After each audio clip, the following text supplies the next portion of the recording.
A ƙarshe dai ƙasar Saudi Arabia, Pakistan da Turkey sun ƙulla wata sabuwar yarjejeniya ta tsaro a tsakaninsu kwatankwacin ƙungiyar NATO. Ɗaya daga cikin janarorin ƙasar Amurka wato Dan Ken kenan ya ba da shawara ta musamman a kan yadda ƙasar Amurka za ta tsere daga cikin wannan yaƙi. Ta tabbata dai ƙasar Rasha da ƙasar China sun saida ma da ƙasar Iran makamai domin kare kansu da kuma ci gaba da fafata wannan yaƙi tsakaninsu da ƙasar Amurka da ƙasar Yahudu. Waɗannan su ne abubuwan da za mu tattauna da ku a cikin waɗannan bidiyo a taƙaice. Wato mun yi ta bayanai mun yi ta kiraye-kiraye ga ƙasashe na Gabas ta Tsakiya wato gabaki ɗayansu su yi wannan hikimar, wato su yi ƙungiya kwatankwacin ƙungiyar NATO wacce za ta taimake su su kare kansu daga dukkan fitintunu da bala'in da suke ciki na sharri da makircin Turawan Yamma. Sai dai abin mamaki ko kuma in ce abin takaici, lamarin bai zo a yadda muka yi tsammani ba ko kuma muka yi kira ba. Illa iyaka ma a maimakon a ce abin ya ƙara haɗa kansu, sai ya ƙara raba kansu kuma zai ƙara jefa su cikin yaƙi, ƙazamin yaƙi a tsakaninsu. Wato jama'a na lura waɗannan mutane da kuke ganinsu na Gabas ta Tsakiya an riga an cutar da su ta hanyar siye shugabanninsu, wanda siye waɗannan shugabannin nasu shi ne dalilin da ya sa ba za a taɓa ganin daidai a wannan yanki ba. Kullum maimakon ka ga abin da za ka yi farin ciki a matsayinka na musulmi, sai dai ka ga abin da zai ɓata maka rai, ka yi baƙin ciki kuma ka yi Allah wadai da faruwarsa. Wato na faɗa muku hanya ɗaya tilo, na yi bidiyo sau ba adadi a kan wannan matsalar ta haɗin kai. Nake yawan nuna hanyar haɗin kai fa hanya ɗaya ce tilo, ba ta da wata hanya bayan wannan. Kuma ita ce za ta kawo ƙarshen wannan fitina cikin ƙanƙanin lokaci, a samu lasting peace na tsawon shekaru ba tare da ya ƙara faruwa ba. Shi ne ƙasashen Gabas ta Tsakiya dole su yi military alliance a tsakaninsu, kada a cire kowace ƙasa. Duka ƙasashen, kai in akwai ƙasar da ba ta musulmi ba a cikinsu, in dai a yankin take, to su yi military alliance har da ita, shi ne za a zauna lafiya. Ma'ana yau idan aka ce a Gabas ta Tsakiya duka waɗannan ƙasashe da ake tashin-tashina a tsakaninsu sun zo sun yi military alliance, duk wata ƙasa da aka kai mata farmaki to tamkar an kai ma ɗaya daga cikinsu farmaki ne. To jama'a dama a tsakankanin waɗannan ƙasashen su waye suke kawo musu farmaki? Ku tsaya ku lissafa da kyau. Su suke kai ma junansu farmaki ko ko baƙin haure ne suke zuwa su kai musu farmaki kuma su ɗauki nauyin haɗa rikici a tsakaninsu? Baƙin haure ne. To idan aka ce yau duk wata barazana za su magance ta a tsakankaninsu, jama'a za a ƙara zubar da jini a Gabas ta Tsakiya? Ba za a ƙara ba. To wannan shi ne military alliance ɗin da zai taimaki yankin a zauna lafiya, ƙasashen nan su samu izza ta yadda faɗa ya ƙare kuma za a ɗauki tsawon shekaru ba tare da samun saɓani ko tashin-tashina a tsakaninsu ba. Amma me ya faru? A daidai lokacin da al'ummar duniya suka taƙarƙare suna wannan kira a gare su domin su taimaki kansu da kansu, kawai sai ga shi an ga an yi sabon military alliance. Dama akwai shi tsakanin Pakistan da Saudi Arabia, amma kuma sai ga shi an zo an ƙara yin sa da Pakistan da Saudi Arabia da ƙasar Turkey, wanda aka ga shugaban ƙasar Turkey Tayyip Erdogan da Prime Minister ƙasar ƙasar Pakistan Asif Zarif, sai kuma Crown Princess na ƙasar Saudi Arabia a birnin Makka sun zauna sun ƙulla Jawad Zarif sun zauna sun ƙulla yarjejeniya a tsakaninsu ta military alliance, wato yadda ƙungiyar NATO take. Wadda wannan military alliance ɗin nasu yana nufin dukkan wata ƙasa da ta kai ma ɗaya daga cikin waɗannan ƙasashen farmaki, ta kai ma ɗaya ƙasar farmaki ne. Kuma wannan military alliance ɗin an haɗa shi ne wai saboda dalili biyu, saboda yanayin yadda yaƙi ya ƙi ƙarewa, ƙasar Amurka ta ƙi ƙarar da yaƙi a Gabas ta Tsakiya, sannan kuma idan yaƙi ya yi ƙamari musamman a wannan karon da ƙasar Amurka take ikirarin za ta rusa infrastructure ɗin ƙasar Iran, za ta lalata su gabaki ɗaya ko wani abu makamancin haka. Ita kuma ƙasar Iran take barazanar duk idan aka kuskura aka kai mata wani hari da ya saɓa wa dokar yaƙi, ma'ana kan iya military facilities, to duk abin da ya zarce nan ya koma kan abubuwa na fararen hula to za ta kai hari ne a kan ita ma abin da yake abin amfani ne na fararen hula na ƙasashen da suke da sansanin sojin ƙasar Amurka a Gabas ta Tsakiya. To yanzu an yi military alliance, Turkey ƙasa ɗaya tilo da ta fi kowace ƙasa yawan sojoji ma a ƙungiyar NATO. Pakistan ƙasa ɗaya a cikin ƙasashen musulmai da take da makaman nukiliya. Saudi Arabia ƙasa ɗaya da ta fi kowace ƙasa tattalin arziki da kuɗi a cikin ƙasashen Larabawa sun haɗa kai, sun haɗa military alliance. Yanzu idan Iran ta kai farmaki akan infrastructure ɗin ƙasar Saudi Arabia, to ta kai ma Pakistan hari, ta kai ma ƙasar Turkey hari. Jama'a ku ji wani zallar makirci da wata maƙarƙashiya da Turawan suka ƙara kullawa. Cikin bidiyon da na yi tsakanin jiya da shekaran jiya, in dai kana bibiya ta za ka ga na ce maka bayan ƙasar Amurka da Yahudu sun bi hanyar duniya a fannin yaƙi, su ci ƙasar Iran da yaƙi sun kasa ta gaba da gaba, sai suke ta nemo hanyar da za su haɗa su kansu ƙasashen Larabawan faɗa su kashe kansu, su kuma su koma gefe. Faɗan da suka gagara yi da makamansu da fikirarsu da fasaharsu ta duniya ya gagare su, to bari su biyo da yaƙin cikin gida, wato bari mai amfani da ku kashe kanku. Sun yi ƙoƙari su haɗa Aljolani ya shiga cikin ƙasar Lebanon ya yaƙi da Iran, a fasa ƙasashen guda uku, Iran ta tura sojoji, Syria ta tura sojoji, Lebanon kuma sun shiga uku sun lalace, a yi ta keta ƙasa ana faffarraƙa ta ana bambame ta, yaƙi yiwuwa. A ɗan satattakin nan sai da suka san da hanyar da suka bi a faɗin duniyan nan, suka mai da irin wannan faɗan Disam da suka so su haɗa a Lebanon, suka haɗa tsakanin Saudi Arabia, Iran da Yemen. Ma'ana yanzu yaƙin da ake a Yemen da ƙasashe uku nan Disam irin wannan faɗan da aka so ya faru a Lebanon ya ƙi faruwa, to sun yi nasara ya faru a tsakanin Saudi Arabia, Iran da Yemen.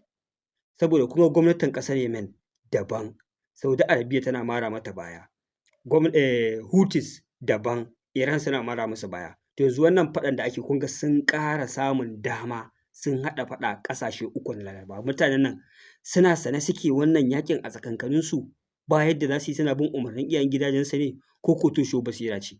Amma ni ina da yaƙini suna sane suke wannan yaƙin. Musamman wannan abin da ya faru a wannan kwanakin ya ƙara tabbatar min da haka. Dalili kuwa shi ne, kun ga ya za a ce mu muna Afirka muna kallon abin nan da idon basira, muna kallon manufar waɗancan ƙasashen a kan ku, a ce ku ba kwa kallo, ƙarya ce. Wallahi suna sani. Ba yadda za ka ce min wai mutanen nan ba su san tarkon da ake ɗanawa don su yaƙi junansu ba su kauce mai. Wallahi tallahi suna sani. Tunda suna da expertise, kai duk mutum ma mai hankali a faɗin duniya kawai idan ya kalli me ake kitsawa ya san wannan kawai ƙofar rago aka ɗana ma ƙasashen Laraba, ƙasashen musulmi, tunda yanzu mun kasa amfani da firepower sojojinmu da duk abin da muke barazana mana da shi a faɗin duniya, to bari mu haɗa su yaƙi su kashe kansu. Na kawo muku misali abin da suka so su haɗa, aka zuƙe a Syria. To yanzu kuma gashi sun yi nasara ma ya kama da wuta tsakanin Iran, Saudi Arabia da Yemen. Sun yi nasara, tana nan tana ci wutar. To yanzu kuma sai ake so a ƙara shigo da Turkey, a ƙara shigo da Pakistan. Wanda duka waɗannan ƙasashe guda biyu, musamman Turkey da Pakistan, suna da kyakkyawar alaƙa da ƙasar Iran, suna da kyakkyawar alaƙa da ƙasar Saudi Arabia. To yanzu bari super power naku gabaki ɗaya bari mu zo mu haɗa ku yaƙi. To yanzu idan kuka ce kun yi military alliance ku uku, attack on your civilian infrastructure attack ne akan ƙasashenku. To yanzu za ku hana ƙasar Amurka amfani kuma da sansaninta ne kar ta kai hari akan civilian infrastructure na ƙasar Iran? Shi ne ayar tambayar.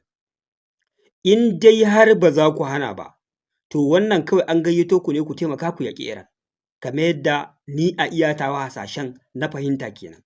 Misali kenan, tunda yanzu abin da zai faru shi ne, idan aka kai hari kan refineries ɗin ƙasar Saudi Arabia, yana ɗaya daga cikin abin da waɗannan ƙasashe guda biyu za su kare, duk abin da yake dukiya ne na ƙasar Saudi Arabia za su kare.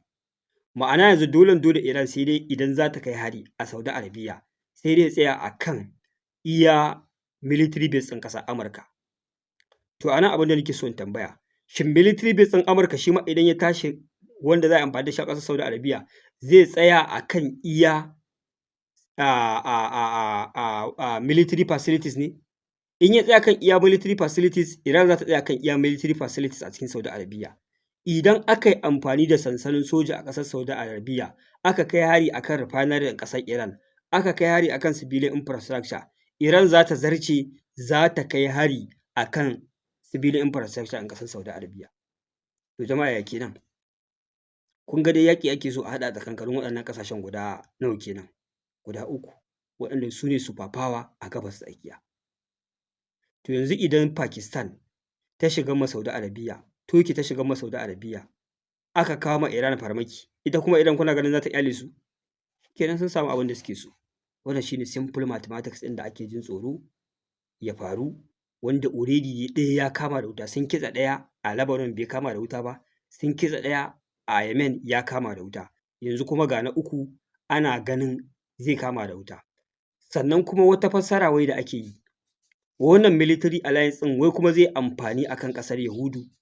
Misali idan ƙasar Yahudu ta kai ma ɗaya daga cikin waɗannan ƙasashen farmaki, kenan su ma zai yi amfani gurin kai ma ƙasar Yahudu farmaki. Jama'a ku kuna ganin ƙasar Yahudu za ta yi gangancin kai ma waɗannan ƙasashen farmaki guda biyu? Billahi ba ta kai musu farmaki ba.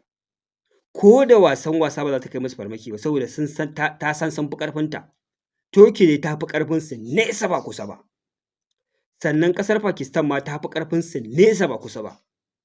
Ita kuma Saudi Arabia dama kai ma ƙasar Saudi Arabia hari kamar yaƙin duniya ne.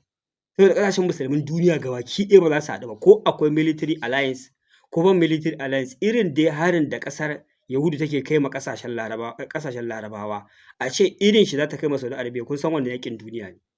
Kun ga dama ita Saudi Arabia is already safe kenan. Saboda ita Yahudu fa ba irin hari da ƙasar Iran take kai ma ƙasar Saudi Arabia za ta kai ba misali, a'a ku kun san irin harin da take kaiwa. Hari ne kan manyan biranen ƙasa, hari ne kan cibiyoyin wutar lantarki da dukkan wani abu mai amfani na ƙasa babba, biranen ku za ta fara hari. To ku kuna ganin ta fara kai hari irin wannan, ai shi kenan an fara gangar yaƙin duniya kenan. Dama wannan ba zai yiwu ba. To saboda haka ni wannan lamari na fi ganin aiki ne aka ƙara samar da shi na haɗa wani gagarumin sabon yaƙi tsakanin ƙasashen Larabawa a tsakaninsu, kamar yadda aka tayar da yaƙi a Yemen. Saboda haka wannan military alliance ɗin ba iya ƙasashe ukun nan ba ne ya kamata su haɗa shi idan taimakon kansu da kansu suke so su yi. Ya kamata su haɗa shi ne gabaki ɗaya a tsakanin ƙasashen Gabas ta Tsakiya duka, kowace ƙasa ku yi military alliance, amma siyasar kowace ƙasa su ci gaba da yin ta kamar yadda su ma NATO suke nasu. Shi ne kun ceci kanku, wannan shi ne, Allah ya sa mu dace. Sai kuma magana ta gaba, kwanakin baya na kawo muku da wani labari lokacin da ƙasar Iran Amurka ta dakata da kai hari daga ƙasar Iran, na ce muku akwai wani general ɗan ƙasar Amurka da yana ɗaya daga cikin wanda ya ba da shawara, ya ce a fare mu Iran a yi sulhu da ita, wannan yaƙin ba zai yi a ci gaba ba, domin makamai sun ƙare, ba zai iya kare ƙasar Yahudu da ƙasar Amurka a lokaci guda ba. Idan yaƙi ya escalating tsakaninsu da ƙasar Iran, to fa zai kare interest ɗin ƙasarsa ne Amurka, ba zai kare ƙasar Iran ba, ba zai kare ƙasar Yahudu ba. A lokacin ban kama sunan wannan general ɗin ba, saboda ni ma ban san shi ba kuma ba a bayyana ba. Amma dai a ƙarshe yanzu ga shi ɗaya daga cikin jaridu na ƙasar Amurka, ba na ƙasar Iran ba, ya tono asiri ya binciko sunan wannan general ɗin, ga shi har ma da hoton shi a cikin wannan bidiyo na sa muku, sunan shi General Danken, wanda shi ne general ɗin da ya ba da wannan bayani. Shi ne general ɗin da ya fara faɗin gaskiyar lamari game da halin da ake ciki a wannan yaƙi ba fa nasara. Wannan shi ne gaskiya, kun ga yadda Allah yake lamarinsa kenan. Allah mun gode maka da ya sa muke iya bakin ƙoƙarinmu gurin zaƙulo labarai na gaskiya, wanda kuma komi wuya, komi daɗi, komi daren daɗewa abin nan sai zo ya fashe, kowa ya gan shi ido da ido. Wannan abin yana matuƙar faranta min rai. Muna riga samun wasu labarai kafin su yawo a kafafen sada zumunta. Wani lokaci wasu suka tambaye mu source of labarin, amma mu mun san inda muka samo shi, labari ne mai matuƙar sahihanci da inganci. Na zo na kawo wannan labarin a dunƙule cewa wani general, wanda sun ta tambaya na inda gaske ne a sunan general ɗin, to a lokacin a kafar da muka samu labarin babu sunan general ɗin. To yanzu ga sunan general ɗin ya bayyana, kuma gidan jarida abin mamaki na CNN ne suka binciko wannan labarin. General Danken shi ne nan ya fara ba da wannan labarin, cewa fa makaman ƙasar Amurka sun yi ƙasa, babu su. Kuma idan yaƙi ya zafafa, yaƙi ya kai maƙura, ba zai iya kare haɗa ƙasashe biyu ya kare Yahudu da Amurka ba, zai kare interest ɗin ƙasar Amurka ne. Saboda haka ya ba da shawara, ya ce a dakatar da yaƙin nan, a je a yi sulhu da ƙasar Iran, ƙasar Amurka ta exist a wannan yaƙi, ta tsere ba tare da wani abu ya ƙara dame musu ba. ya tabbatar da 100% sai an ji kunya, wanda ya ce further escalation a wannan yaƙi tamkar ƙara ba wa Iran nasara ne, wanda ya ce tabbas idan yaƙi ya ci gaba tsakanin Amurka da Iran kamar a ƙara matsar da ita kusa da nasara ne, amma batun ma yarjejeniya. Dama batun nasara a yaƙi babu, a batun yarjejeniyar da ake yi, kun ga dama mafi akasarin yarjejeniyar za ku ga an zo ana ƙullawa in favour of Iran ne ko? To ya ce yaƙin kamar ƙara matsar da Iran ga nasara ne, a ta ƙara samun gindin zama mai ƙarfi da position ɗin da ba za a iya weakening ɗinta ba a yarjejeniyar ma da ake shirin ƙullawa. Saboda haka shawarar da yake ba wa ƙasar Amurka shi ne a gaggauta neman hanyar sulhu a exist a wannan yaƙi. General Danken shi ne Chairman of the Joint Chief of Staff of the United States Military, shi ne General Danken ɗin da nake ba ku labari. Wannan shi ne muƙamin da yake riƙe da shi, wanda shi ne ya kawo wannan shawara mafi sauƙi kuka ga an dakatar da wannan farmaki da aka ce za a kai ma ƙasar Iran, wanda tun yaƙin duniya karo na biyu ba a kai kamarsa ba. To kuma fa makaman ashe da za a kai wannan yaƙin, za a kai wannan harin. To ga shi gaskiya ta fashe. Wannan ya sa aka ga Secretary of War Pete Hegseth ya fito yana ta bala'i yana masifa yana yaƙar gidan jarida na CNN. Shi kuma shugaban ƙasar Amurka faɗa ya kauri tsakanin shi da Pete Hegseth akan cewa ai shi ya bashi rahoton cewa akwai wadatattun makamai da kayan yaƙi da komai da komai. Shi kuma Pete Hegseth ya zo ya ce ai mataimakin shi ne ya bashi labari.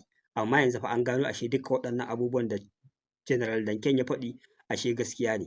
Har gidan jaridu suka fara wallafa irin cin mutunci da bala'in da ya kaure tsakanin Secretary of War da shugaban ƙasar Amurka.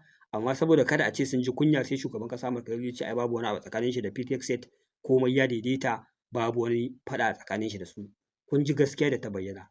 To alhamdulillah Allah mun gode maka da ka sa gaskiya ta bayyana, muna ƙara samun ƙwarin gwiwa.